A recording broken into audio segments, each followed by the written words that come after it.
Hello students, कैसे हैं आप लोग। तो आज हमारी मतलब काफी आगे हम लोग बढ़ चुके हैं। तो हम लोगों ने कल की क्लास में वित्त को पढ़ा था। वित्तीय बाजार किसे कहते हैं, वित्तीय व्यवस्थाएं किस प्रकार से काम करती है, कौन कौन से उसके अंदर के सेगमेंट्स होते हैं, एसेट्स किसे कहते हैं, लिक्विडिटी और एसेट्स के बीच में क्या रिलेशनशिप होता है, ठीक है, टाइम पीरियड और लिक्विडिटी के बीच में क्या रेशियो रहता है, हमने कौन कौन सी एसेट ज्यादा लिक्विड होती है, कौन से एसेट को लिक्विड करने में, तरल बनाने में ज्यादा समय लगता है, ये चीजें हमने कल पढ़ी थी। इसको पढ़ने का जो हमारा मुख्य आधार था वो ये था कि हमें कहीं ना कहीं वित्तीय बाजार को समझना था। तो वित्तीय बाजार जैसे कि कल की क्लास में हमने समझा था कि दो प्रकार के होते हैं, पहला है मुद्रा बाजार और दूसरा है पूंजी बाजार। तो उसमें से जो पहला पार्ट है वो आज की क्लास में हम पढ़ेंगे, मुद्रा बाजार। अगर कल की क्लास नहीं देखी हो तो प्लीज पहले आप कल की क्लास देखें, कल की क्लास को थोड़ा सा रिवाइज करें ताकि आज की क्लास आपको बेहतर तरीके से समझ में आ सके। ठीक है, तो शुरू करते हैं आज की क्लास। सबसे पहली चीज, मुद्रा बाजार किसे कहते हैं। तो जैसे कि हमने वित्त पढ़ा था, ठीक है, हमने हमने पिछली क्लास में वित्त पढ़ा था कि वित्त क्या होता है। अब मार्केट में वित्त किस प्रकार से अवेलेबल हो सकता है, कितने तरीके से मिल सकता है। तो वित्त मार्केट में दो प्रकार से मिल सकता है, ठीक है। पहला पहला अगर मैं देखूं तो कहां से मिलेगा मुझे वित्त, संगठित मुद्रा बाजार से।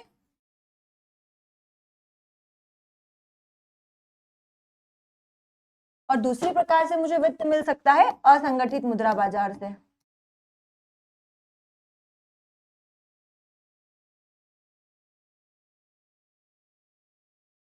इसे संगठित मुद्रा बाजार को हम ऑर्गेनाइज्ड मनी मार्केट कहते हैं और इसको अगर इंग्लिश में समझे तो अनऑर्गेनाइज्ड मनी मार्केट भी कहते हैं। अब सबसे पहले संगठित मुद्रा बाजार कौन कौन से हो सकते हैं।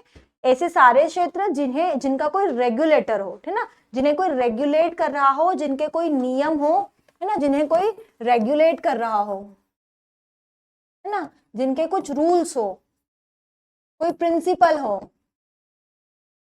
ठीक है, फिक्स्ड इंटरेस्ट हो,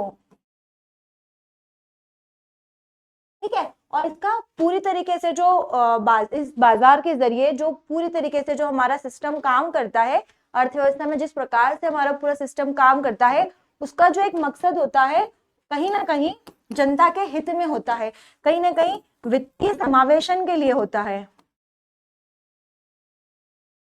कहीं ना कहीं अर्थव्यवस्था को, कहीं ना कहीं हमारी अर्थव्यवस्था को ग्रो करने के लिए होता है, जीडीपी को बढ़ाने के लिए होता है। तो इस प्रकार से ये संगठित मुद्रा बाजार काम करता है। इसके अंतर्गत जो लोग लोन देते हैं या फिर जो लोग अल्पकाल के लिए, दीर्घ काल के लिए जो मनी को मार्केट में फ्लो करते हैं, तो वो क्या हो सकते हैं, बैंक हो सकते हैं। बैंक हो सकते हैं, कौन कौन से बैंक हो सकते हैं, आप देखें तो गवर्नमेंट बैंक भी हो सकता है, प्राइवेट बैंक भी हो सकता है, ठीक है, सहकारी संस्थाएं हो सकती हैं, सहकारी संस्थाएं हो सकती है, कुछ ऐसे ऑथोराइज्ड संगठन हो सकते हैं, ठीक है। अगर कुछ ऑथोराइज संगठन के अलावा जैसे कि और फाइनेंस कंपनियां हो सकती है जो कि रेगुलेटेड होती है, फाइनेंस कंपनी हो सकती है कौन कौन सी, जैसे बजाज हो गया, है ना, एचडीएफसी हो गया, और श्री राम फाइनेंस हो गया। तो इस प्रकार के जो ऑथोराइज ये सेक्टर क्या होते हैं, ये जो कंपनियां होती है ये ऑथोराइज्ड होती है ना, कहीं ना कहीं किसी बैंक से लिंक होती है। और इनका जो रेगुलेटर होता है, इनका रेगुलेटर कौन होता है, इनका अगर रेगुलेटर देखा जाए तो आरबीआई इनको रेगुलेट करता है। कौन करता है रेगुलेट, आरबीआई रेगुलेट करता है। और आरबीआई के अंतर्गत जितने भी नियम होते हैं, जितने भी रूल्स होते हैं, उसके अकॉर्डिंग ये सारी संस्थाएं क्या होती है, काम करती है, ठीक है। अगर दूसरी बात करें हम कि अनऑर्गेनाइज्ड मुद्रा बाजार या असंगठित मुद्रा बाजार की, तो कौन हो सकते हैं असंगठित मुद्रा बाजार में, जो लोग लोन प्रोवाइड करते हैं, ऋण देते हैं। तो हमारे साहूकार जन हो सकते हैं, ठीक है, हमारे जमींदार लोग हो सकते हैं, ठीक है, रिश्तेदार हो सकते हैं, आपके आपके मित्र हो सकते हैं। अगर आप किसी प्राइवेट सेक्टर में काम कर रहे हैं तो आपकी प्राइवेट कंपनीज हो सकती है, लेकिन इस कंपनी छोटी है या बड़ी, कोई भी प्राइवेट कंपनी हो सकती है ना, जो ऋण देने के लिए बहुत ज्यादा ऑथोराइज नहीं है, लेकिन अगर आपको जरूरत है और आप जाके अपने बॉस से बोलेंगे कि मुझे जरूरत है किसी चीज के लिए, वो पैसा देते हैं। ये जो पूरा सेक्टर होता है ये अनऑथोराइज्ड होता है, इसमें कोई रेगुलेटर नहीं होता है, इसमें रेगुलेटर नहीं होता है, इसमें कोई रूल्स नहीं होते हैं, है ना, इसमें कोई इंटरेस्ट रेट फिक्स्ड नहीं होती है। आपकी जरूरत के हिसाब से सामने वाला इंटरेस्ट आपको देगा, या सामने वाला अपने हिसाब से यहाँ इंटरेस्ट देगा, ठीक है, कितना भी रख सकता है। हो सकता है अगर आप बैंक से अगर आपको इंटरेस्ट 5% पे अगर आपको लोन मिल रहा है, तो अनऑर्गेनाइज सेक्टर आपसे 10%, 15% भी यहाँ पे इंटरेस्ट ले सकते हैं, ठीक है। तो यहाँ पे कोई रेगुलेटर नहीं होता है, इनके कोई रूल्स नहीं होते, इनके कोई प्रिंसिपल नहीं होते, कोई फिक्स्ड इंटरेस्ट रेट नहीं होती है। ये जो संस्थाएं होती है, अनऑर्गेनाइज मुद्रा बाजार जो होता है, वो अपने मन मुताबिक यहाँ पे काम करता है, ठीक है। अब मुद्रा बाजार किसे कहते हैं, जैसे कि आरबीआई जो रेगुलेटर होता है, इसको भी हमें क्लास में पूरा समझेंगे कि आरबीआई किस किस प्रकार से रेगुलेट करता है, इसके काम क्या है और किस प्रकार की अथॉरिटी होती है, ठीक है। अब अगर हम वापस से आए कि मुद्रा बाजार पे, तो मुद्रा बाजार जैसे मैंने आपको कल की क्लास में समझाया था कि मुद्रा बाजार क्या करता है,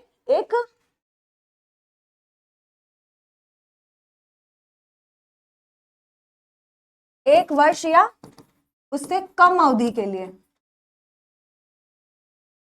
उससे कम अवधि के लिए क्या करता है, ऋण उपलब्ध करवाता है, अल्पकालीन ऋण उपलब्ध कराता है,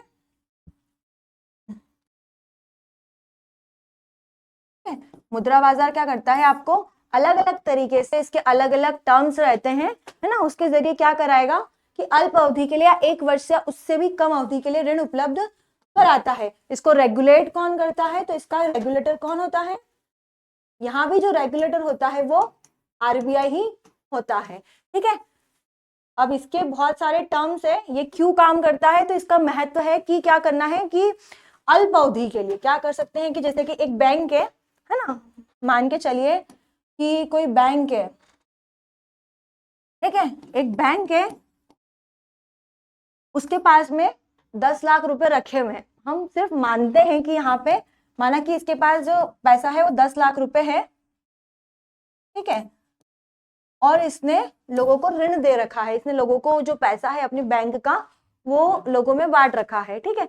अब क्या हुआ कि इसे पता नहीं था कि अचानक से 15 से 20 कस्टमर आने वाले हैं जिनका पैसा बैंक में जमा है और वो अपना पैसा निकालना चाहते हैं। रीजन कुछ भी हो सकता है, उनको स्वास्थ्य इश्यू हो सकता है, कहीं इन्वेस्ट करना हो सकता है कि जो उनके कस्टमर्स है वो अपना ग्रुप बना के कहीं और इन्वेस्ट करना चाहते हो, किसी और संगठन में, किसी और बैंक में पैसा ट्रांसफर करना चाहते हो। तो इस स्थिति में जब इस बैंक को पैसे की आवश्यकता होगी तो ये क्या करेगा, ये जो भी अपने दूसरे बैंक होते हैं, एक बैंक दूसरे बैंक से कनेक्टेड होता है, जैसे कि हम लोग एटीएम कार्ड का यूज करते हैं ना, और हम देखते हैं कि हमको एटीएम कार्ड से किसी भी बैंक का एटीएम होता है, हम वहां जाते हैं, एटीएम मशीन जो होती है वहां जाते हैं, हम लोग अपना कार्ड डालते हैं, स्वाइप करेंगे और वहां से हम लोग पैसा निकाल लेते हैं। इसका मतलब ये है कि हर बैंक इंटरबैंक कनेक्टिविटी होती है। तो क्या करते हैं, जब बैंक को जरूरत पड़ती है तो ये कम समय के लिए, शॉर्ट टर्म के लिए अपने जो दूसरे बैंक होते हैं, है ना, नजदीकी बैंक या जो भी उनके कनेक्टेड बैंक होते हैं वहां से उधार ले लेते हैं, और ये जो उधार होता है ये शॉर्ट टर्म का होता है, ठीक है। तो इसी प्रकार से मुद्रा बाजार में काम होता है, बिल्कुल अल्प समय के लिए। अब ये काम हो सकता है कि एक रात के लिए लिया जाए, है ना, सिर्फ एक रात के लिए, मतलब सिर्फ 12 घंटे के लिए लिया जाए, रात को, मतलब आज लिया है 5 बजे, कल हो सकता है सुबह रिटर्न कर दें, या फिर हो सकता है 24 आवर्स के अलावा, इसको हम 24 आवर्स भी मान लें, 7 दिन के लिए ले ले, कोई 14 दिन के लिए ले लें, है ना, 1 महीने के लिए ले सकता है, ठीक है, 1 साल के लिए ले सकता है, लेकिन 1 साल से ज्यादा के लिए यहाँ पे लोन नहीं लिया जा सकता है, किसी प्रकार की सहायता नहीं ली जा सकती। इसी प्रकार से इसका उद्देश्य होता है कि कहीं ना कहीं बैंकों को सहयोग करना, कहीं ना कहीं ऐसे उद्योग जहां पे बाजार से कनेक्टेड है और उनका डेली का मार्केट से लेना देना है बैंकों से, जो करंट अकाउंट्स वाले लोग होते हैं, जो व्यापारी होते हैं, उनका अगर रोज का लेन देन है तो बैंक उस समय भी उन लोगों की सहायता करने के लिए, है ना, और मार्केट में सबसे ज्यादा ये क्या करती है, तरलता को बनाए रखने के लिए, ठीक है। मार्केट में ऐसा ना हो कि तरलता की कमी हो जाए, तो जब तरलता की स्थिति को बनाए रखने के लिए भी मुद्रा बाजार काम करता है, ठीक है। और जितने भी उद्योगपति हैं उनको सपोर्ट करने के लिए, ठीक है, उद्योग सुचारू रूप से चल सके, या फिर ये भी कहा जाता है कि हमारे जो शेयर मार्केट है उसमें भी कई बार ऐसा होता है कि शेयर की वैल्यू कम ज्यादा होने पे मार्केट में तरलता कम ज्यादा हो जाती है, तो उसको भी स्थिर बनाए रखने के लिए या उस स्थिति से भी निपटने के लिए मुद्रा बाजार काम करता है। अब अगर हम इसकी डेफिनेशन यहाँ से समझना चाहें तो मुद्रा बाजार वित्तीय बाजार के एक हिस्से के रूप में काम करता है। ठीक है, मुद्रा बाजार वित्तीय बाजार का ही एक हिस्सा है जो क्या करता है, उच्च तरलता, अभी बताया कि लिक्विडिटी मार्केट में पैसे को बनाए रखने के लिए अल्प अवधि के लिए, 1 वर्ष से कम अवधि के लिए क्या करता है, ऋण उपलब्ध कराता है। परिपक्वता वाले वित्तीय साधनों का यहाँ पे क्रय विक्रय किया जाता है, आमतौर पर 1 वर्ष या 1 वर्ष से कम समय के लिए ये ऋण या ये उधार दिया जाता है। ठीक है, कौन कौन से इसके फंक्शंस हो सकते हैं, तो जब हम इसके फंक्शन समझने की कोशिश करते हैं तो ये क्या करता है, एलोकेट करता है ना, मनी को मार्केट इंस्ट्रूमेंट्स के रूप में शॉर्ट टर्म के लिए क्या करता है, ये शॉर्ट टर्म के लिए फंड्स इशू करता है। ठीक है, दूसरा पॉइंट अगर हम इसे देखें, अगर हम इसे दूसरा पॉइंट समझने की कोशिश करें तो it helps the government to meet its deficient thoughts non inflationary, है ना, फाइनेंशियल सोर्सेस। ट्रेजरी बिल के जरिए भी मार्केट में पैसा फ्लो करने की कोशिश की जाती है। ट्रेजरी बिल्स क्या होते हैं, थोड़ा सा हम नीचे समझेंगे, ये अल्पकाल के लिए ऋण देते हैं, जैसे कि 1 दिन के लिए दिया जा सकता है ना, इसमें टाइम पीरियड होता है, उस पीरियड के लिए अलग अलग तरीके से ट्रेजरी बिल में भी मार्केट में इन्फ्लेशन को कंट्रोल करने के लिए भी ये दिए जाते हैं, फंड दिए जाते हैं। ठीक है, it makes available sufficient finance trade and industry. मैंने भी बताया कि मार्केट में अगर ट्रेड होता है, इंडस्ट्रीज के बीच में ट्रेड होता है, तो ट्रेड सही तरीके से बना रहे, उसको भी फाइनेंशियल इशू ना हो, है ना, तो उस परेशानी को भी खत्म करने के लिए मुद्रा बाजार काम करता है ना। और क्या है इसका फंक्शन कि it ensure the equilibrium between the demand and supply.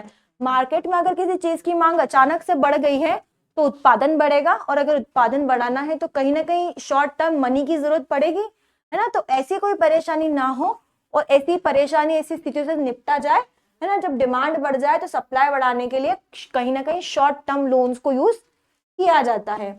It's promotes economic growth, हमारी अर्थव्यवस्था का जो भी काम किया जाता है उसका कुल मिला के मौद्रिक नीति के अंतर्गत आता है, और जो भी नीतियां लागू की जाती है उसका एकमात्र उद्देश्य होता है कि हमको अर्थव्यवस्था को ग्रोथ करवाना है। ठीक है, हमारी इकोनॉमिक ग्रोथ हमारा मेन फैक्टर रहता है, तो इसका भी उद्देश्य क्या है, इकोनॉमिक ग्रोथ इसका एक उद्देश्य रहा है। ठीक है, it provides a mechanism for reserve bank to implementation monetary policy. ये जो आरबीआई अपनी मॉनेटरी पॉलिसी को लेके आता है मार्केट में इन्फ्लेशन को कंट्रोल करने के लिए, मार्केट में तरलता को बढ़ाने के लिए, है ना, तो जो भी पॉलिसीज ये लेके आता है, सरकार जब पॉलिसीज बनाती है तो सरकार आरबीआई के साथ मिलके ही मॉनेटरी पॉलिसीज को लागू करती है टू मार्केट में तरलता को बनाए रखना है या तरलता को कंट्रोल करना है उसके लिए, तो ये उसका ही एक हिस्सा होता है मुद्रा बाजार। उम्मीद करती हूँ यहाँ तक आपको समझ में आया होगा। ये जो फंक्शंस है ये इंपॉर्टेंट होते हैं।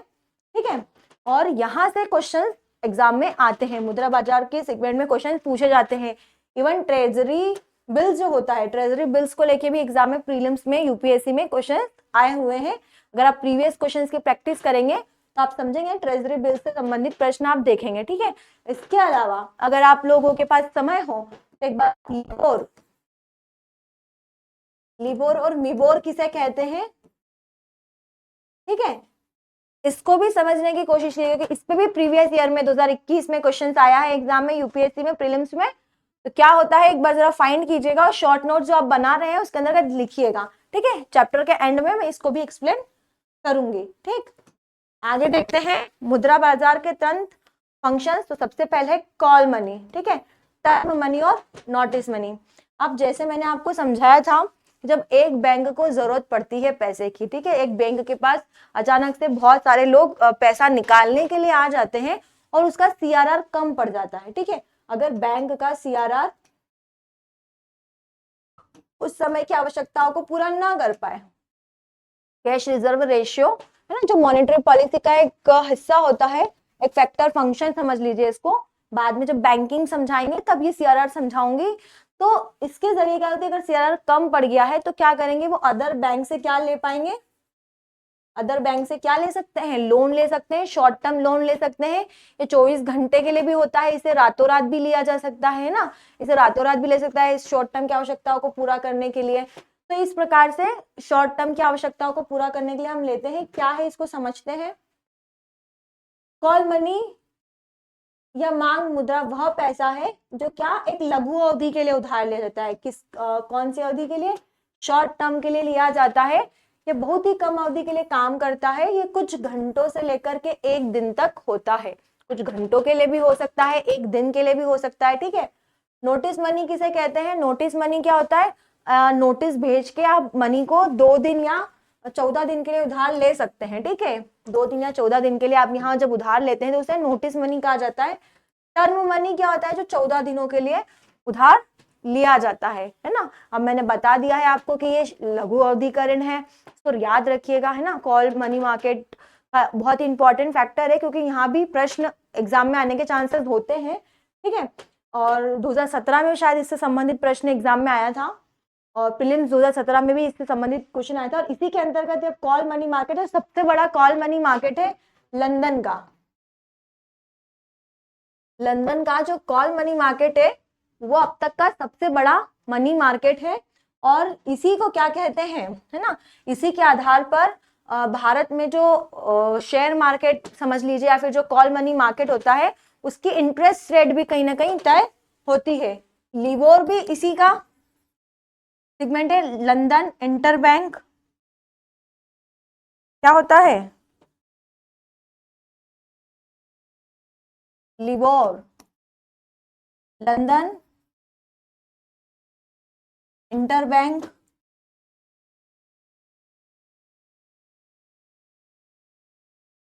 लंदन इंटरबैंक ऑफर रेट अब तक का सबसे बड़ा जो मनी मार्केट है वो लंदन का मनी मार्केट है। और इसके अलावा कौन सा है, इसके अलावा एक और मनी मार्केट है, ठीक है, मीबोर।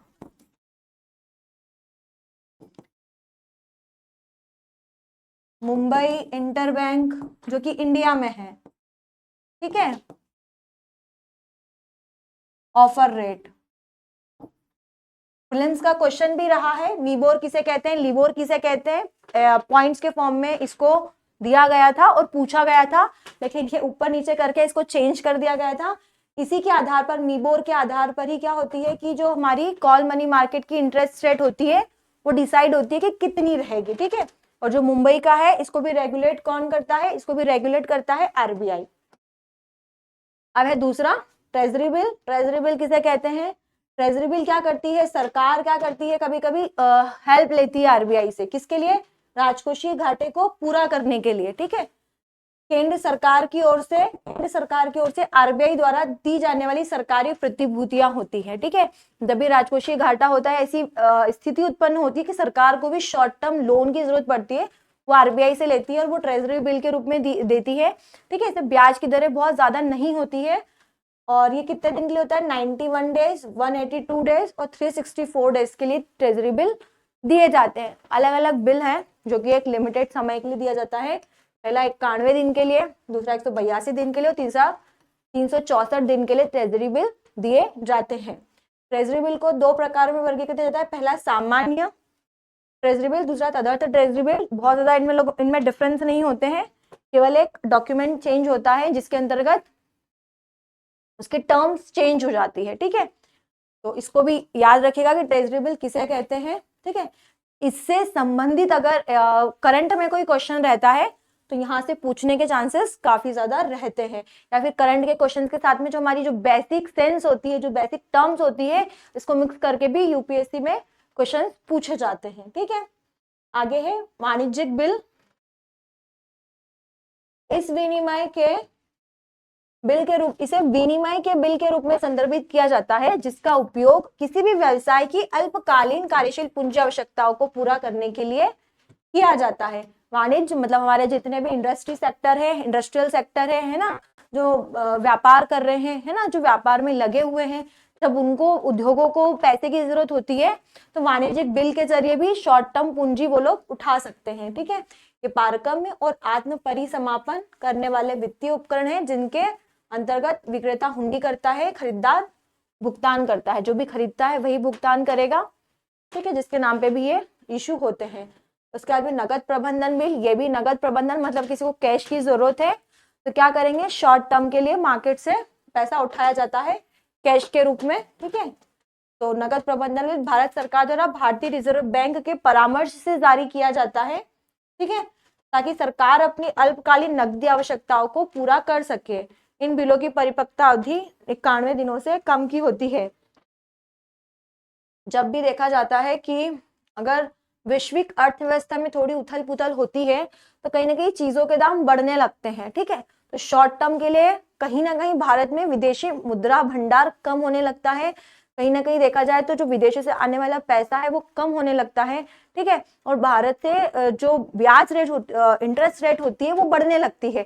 तो उसे कंट्रोल करने के लिए भी कहीं ना कहीं मुद्रा बाजार जो अल्पकाल के लिए जो जरूरतें होती है उसे पूरा करने के लिए, शॉर्ट टर्म में जो महंगाई बढ़ रही है उसे कंट्रोल करने के लिए भी सरकार इन्हीं सारे माध्यमों से अलग अलग तरीके से आरबीआई से पैसा लेती है और मार्केट की तरलता को कंट्रोल करती है। उसके बाद में जमा पत्र, जमा पत्र होता है कैश डिपॉजिट इसे कहते हैं। इसके अलावा ये जो हमारा फिक्स डिपॉजिट होता है जो हम लोग बैंक में डिपॉजिट करते हैं उसे थोड़ा सा चेंज होता है, क्योंकि फिक्स डिपॉजिट अगर हम बात करें तो वो क्या होता है कि 1 साल से ज्यादा के लिए हो सकता है, ठीक है।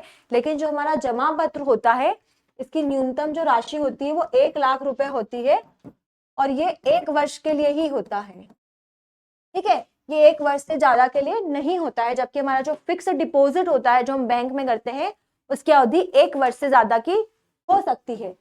इसमें जमाकर्ता और बैंक के बीच एक समझौता ज्ञापन होता है, अवधि के लिए निर्धारित राशि को जमा किया जाता है। कितनी राशि हो सकती है, न्यूनतम राशि है 1 लाख रुपए, ठीक है। इसे डीमटेरियलाइज्ड के रूप में जारी किया जाता है। जब यह परिपक्व होता है तब कुल ब्याज के साथ मूल राशि निकासी के लिए उपलब्ध होती है, ठीक है। मोस्टली जो होता है ये एमआरपी पे नहीं लागू करके और इनको क्या करते हैं, जो डिस्काउंट दिया जाता है उस पे भी इसकी इंटरेस्ट रेट को कैलकुलेट किया जाता है, ठीक है। अगला पॉइंट है वाणिज्यिक पत्र किसे कहते हैं। सीपीएस कंपनियों द्वारा आमतौर पर 1 वर्ष की अवधि के लिए धन का अल्पकालीन ऋण लेने के साधन है। जो सारे टर्म्स है उनका एक ही मकसद है कि शॉर्ट टर्म के लिए मार्केट में लोन अवेलेबल कराना, ऋण उपलब्ध करवाना, फिर ट्रेड के लिए उद्योगपतियों को अलग तरीके से उपलब्ध करवाया जा रहा है। जो आम जनता अगर उसे जरूरत है तो उसके लिए अलग तरीके इस्तेमाल किए जा रहे हैं, ठीक है। और अगर गवर्नमेंट को जरूरत है तो गवर्नमेंट अलग तरीके से ले रही है। इन सबका मकसद शॉर्ट टर्म की जो भी फाइनेंशियल इश्यूज होती हैं उसको खत्म करना है या उसको मैनेज करने के लिए ही होते हैं। जैसे वाणिज्यिक पत्र भी कंपनियों के द्वारा लिए जा रहे हैं, ठीक है। कंपनियां जो अलग अलग कंपनियां होती है जब उन्हें शॉर्ट टर्म लोन की जरूरत पड़ती है तो वो वाणिज्यिक पत्र के जरिए शॉर्ट टर्म लोन ले सकती है। सबसे ज्यादा जोखिम होता है शॉर्ट टर्म लोन में, यहाँ पे वाणिज्यिक पत्र में देखा जाए तो जब जमा पत्र लेते हैं तो इसमें जोखिम की मात्रा होती है वो काफी कम होती है, लेकिन जब हम लोग वाणिज्यिक पत्र लेते हैं तो इसमें जोखिम की मात्रा ज्यादा होती है, बहुत ही ज्यादा असुरक्षित होता है। यह एक बॉन्ड होता है वचन पत्र के रूप में और इसे भारत में सर्वप्रथम 1990 में पेश किया गया था। वाणिज्यिक पत्र की परिपक्वता अवधि न्यूनतम 7 दिन, कितने दिन की, न्यूनतम 7 दिन और अधिकतम 1 वर्ष की होती है, ठीक है। उसके बाद जो हमारा अगला पॉइंट है वो है रेपो रेट और रिवर्स रेपो रेट।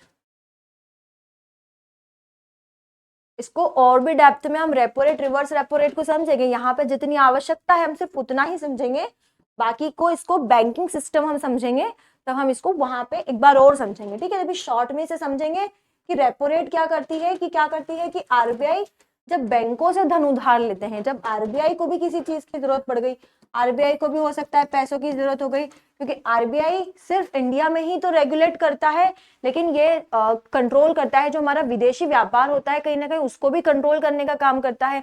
इंडिया से जो व्यापार होता है सिर्फ उसे, है ना, ये बिल्कुल दूसरी कंट्री का व्यापार नहीं है, सिर्फ भारत का जो विदेशों के साथ व्यापार होता है कहीं ना कहीं उसे भी रेगुलेट करता है। तो इसे भी हो सकता है कि कभी जरूरत पड़ जाए तो ये क्या करेगा, किससे लोन लेगा, ये क्या करेगा कि आरबीआई बैंकों से धन उधार लेके या बैंकों की धन की कमी, जब बैंकों को धन की कमी होती है तो इस तंत्र का उपयोग किया जाता है। जब आरबीआई क्या करता है, बैंकों को धन उधार देता है। जब बैंकों के पास धन की कमी होगी तो क्या करेगा, आरबीआई बैंकों को धन उधार दे देगा और जब आरबीआई को धन की कमी होगी तो आरबीआई किससे लोन ले लेगा, बैंकों से ऋण ले लेगा। ठीक है, तो रेपो रेट में क्या होता है, वह दर, वह ब्याज दर जिसे क्या करेगा आरबीआई, बैंकों को धन उधार देगा। ठीक है, बैंकों की जो अल्पकालीन जो धन की कमी है उसको पूरा करने के लिए यह अल्पकालीन होता है, आमतौर पर इसका उपयोग रात भर के ऋण के लिए किया जाता है। ठीक है, और रेपो रेट के विपरीत रिवर्स रेपो रेट क्या होती है, वह दर जिस पर आरबीआई अल्पकाल के लिए, शॉर्ट टर्म के लिए अन्य बैंकों से ऋण उधार लेता है ना। कई बार ऐसा होता है कि जब आरबीआई देखता है कि किसी बैंक के पास ज्यादा पैसा आ गया है ना, वो ज्यादा ऋण डिस्ट्रीब्यूट कर रहा है, उसके पास ज्यादा पैसा इकट्ठा हो गया है, तो आरबीआई ऐसी स्थिति में क्या करेगा कि बैंकों को बोलेगा कि मुझे जरूरत है, तुम अपना पैसा मेरे पास जमा कर दो। ठीक है, तुमको मैं ज्यादा इंटरेस्ट दूंगा। तो इस प्रकार से रिवर्स रेपो रेट में क्या करता है आरबीआई, शॉर्ट टर्म के लिए बैंकों से क्या होता है, पैसा ले लेता है, ताकि बैंकों के पास अगर पैसा कम होगा तो बैंक क्या करेंगे, लोन कम देंगे, मार्केट में तरलता कंट्रोल होगी, इन्फ्लेशन कंट्रोल होगी, और ये भी एक मौद्रिक नीति का ही एक भाग होगा। ठीक है, आगे देखते हैं मुद्रा बाजार से संबंधित शब्दावलियां, है ना। दो और पॉइंट है इसके, एक तो पहला है वाटरफॉल दृष्टिकोण किसे कहते हैं।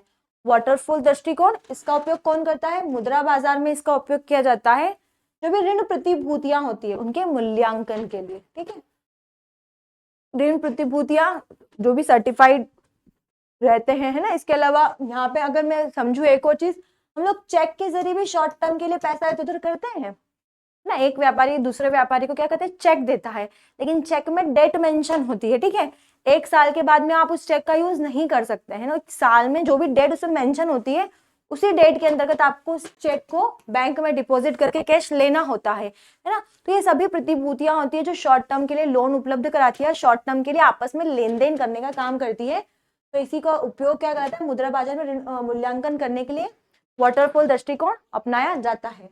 मनी मार्केट म्यूचुअल फंड, है ना, ये अल्पकालीन तरल निवेश होता है जो ट्रेजरी बिल, रीपर्चेस एग्रीमेंट, वाणिज्यिक पत्रों, जमाकर्ताओं के प्रमाण पत्र जैसे उच्च गुणवत्ता वाले मुद्रा तंत्र में निवेश करते हैं। यह एक खुले विकल्प वाला म्यूचुअल फंड होता है ना। वैसे तो म्यूचुअल अगर फंड की बात करें तो मनी मार्केट के अंतर्गत इसे अल्पकालीन ऋण भी अवेलेबल होता है, और अलग अलग फैक्टर्स अगर देखा जाए जैसे ट्रेजरी बिल हो गया, है ना, उसके अलावा रेपोज हो गए, वाणिज्यिक पत्र हो गए, है ना, जमाकर्ताओं के जो प्रमाण पत्र हो गए, बैंक में पैसा जमा किया है तो बैंक एक सर्टिफिकेट देता है। तो इसी प्रकार से जैसे कि स्टॉक मार्केट में अगर स्टॉक खरीदे हैं तो हमें एक सर्टिफिकेट मिलता है। ठीक है, हमको कैश नहीं मिलता है, हमको कोई और चीज नहीं मिलती, केवल एक सर्टिफिकेट के फॉर्म में जब शॉर्ट मनी मिलती है तो उसको ध्यान रखने के लिए मनी मार्केट म्यूचुअल फंड उसका ध्यान रखता है, निगरानी करता है। ठीक है, तो मुद्रा बाजार का जो आज टॉपिक था वो छोटा टॉपिक था, उसको हम यहीं पे आज खत्म करते हैं, बाकी फिर हम अगली क्लास में पढ़ेंगे।